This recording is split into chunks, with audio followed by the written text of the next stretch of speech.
नमस्कार दोस्तों, आप सभी का स्वागत है हमारे YouTube चैनल में। कई बार आपने सुना होगा कि धरती शेषनाग के फन पर टिकी है और शेषनाग जब थोड़ा सा हिलते हैं तो भूकंप आता है। क्या आप जानते हैं कि आखिर क्यों शेषनाग ने पृथ्वी को अपने फन पर धारण किया था? शेषनाग द्वारा पृथ्वी को अपने फन पर धारण करने के प्रसंग का वर्णन महाभारत के आदि पर्व काल में मिलता है।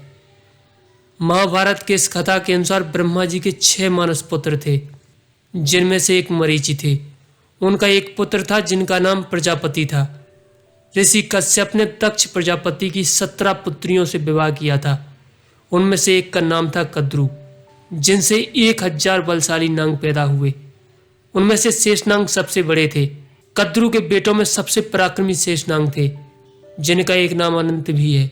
महर्षि कश्यप की एक और पत्नी थी जिनका नाम बिंता था।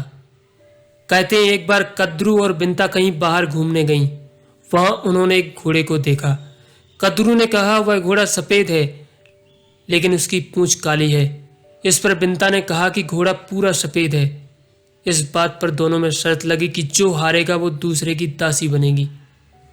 उस घोड़े को देखने के लिए अगला दिन निश्चित किया गया। कद्रु के मन में कपट था। उसने घर आते ही अपने पुत्रों को घोड़े की पूंछ पर लिपटकर काली पूंछ का आकार लेने को कहा। बिंता के प्रति कद्रु और उसके भाइयों की कपट भावना को देखने के बाद शेषनाग ने अपने परिवार और अपने भाइयों को छोड़ दिया और वे हिमालय और गंधमादन पर्वत पर तपस्या करने के लिए चले गए।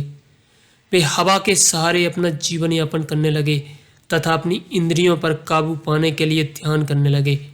परमपिता ब्रह्मा जी ने देखा कि शेषनाग जी के शरीर की त्वचा, मांस और नाड़ियां सूख गई हैं। वे शेषनाग की तपस्या से प्रसन्न होकर प्रकट हुए। उन्होंने शेषनाग को वर दिया कि उनकी बुद्धि धर्म से कभी विचलित नहीं होगी। साथ ही ब्रह्मा जी ने कहा यह पृथ्वी पहाड़, वनों, पर्वतों और नदियों के कारण हमेशा हिलती रहती है। तुम इसे अपने ऊपर धारण कर लो।